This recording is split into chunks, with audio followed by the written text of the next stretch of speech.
Hi, I'm Greg, and I love my morning coffee. You know, I've drank coffee all around the world, on every continent. I've even had it at a coffee plantation surrounded by all the coffee trees, plants, bushes, whatever they were. And everywhere you go, people drink it a little bit differently. Like when I've taken people to Italy, we walk into a coffee bar in the morning and they don't know what to order. So I tell them, well, just order a cafe. And then they have to stand at the end of the bar for a couple of minutes. And then they get this teeny weeny little cup that's not even full to the brim. And they're like, what am I supposed to do with this? And I'm like, Toto, you aren't in Starbucks anymore. But wherever you go in the world, morning coffee is an important ritual because of what comes after morning coffee. And that's the first step towards taking back our lives in 2021.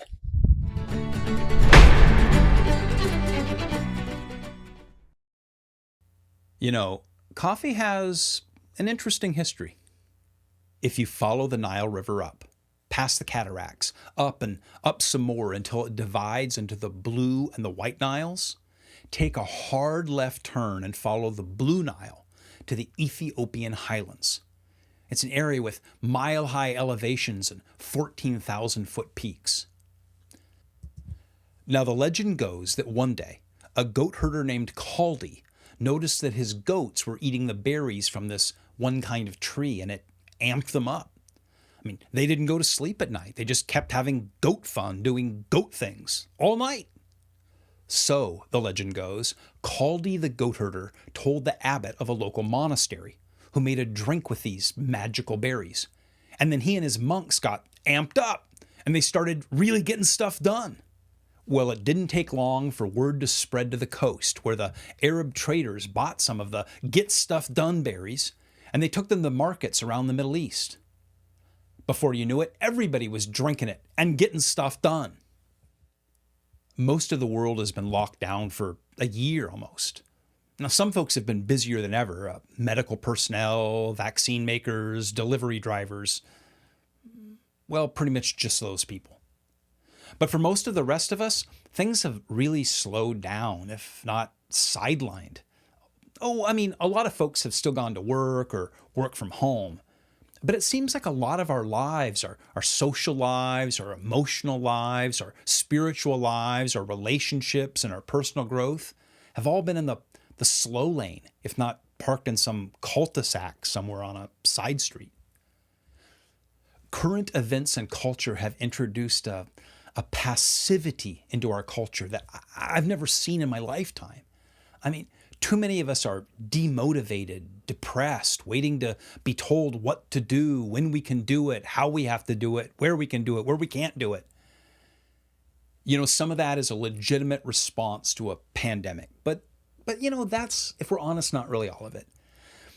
The last couple of decades have produced a sort of, lethargy in us, a physical, emotional, intellectual, spiritual lethargy. Look, most of us have things in our lives that we desperately want to change, but we don't know where or how to get started, because every time we try, our efforts just seem to, fizzle out. So we self-medicate with our digital devices. Meanwhile, things aren't going great out there.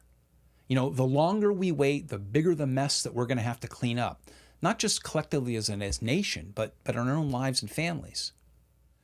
So this is the first way that we're going to start taking back our lives.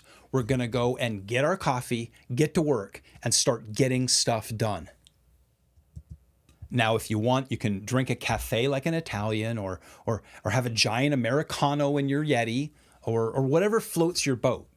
And if you must drink tea, which is basically just hot brown water, well, okay, I guess. But if you're going to have some weird, elaborate dessert in a cup thing, then I think you may be missing the spirit of this.